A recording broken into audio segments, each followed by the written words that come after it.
As part of an ongoing series where I read popular queer book talk books, I ended my series out with The Priory of the Orange Tree. And I finally found a book I like after 6 books. What feels like years. I finally found a book I really liked. It's an amazing high fantasy book with an incredibly diverse cast. The queer elements are very good in this book. I love most of the main cast we meet. The world we explore is incredibly interesting. I had some minor problems that I'll get into a bit later.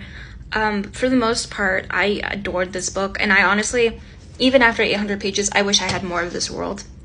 The sapphic relationship in this book is absolutely beautiful. Love the relationships between so many of the characters.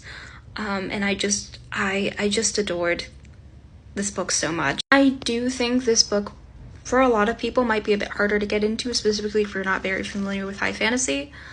It is also just a very long and dense book. But if y'all are looking for a sapphic high fantasy book, I cannot recommend this book enough.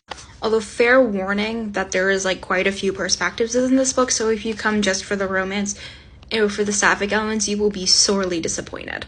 However, the sapphic part of the book is very much still there and is still pretty prominent, so don't worry about it being basically non-existent. I'm gonna be honest, I really just want a sequel to this book. I really just want a sequel.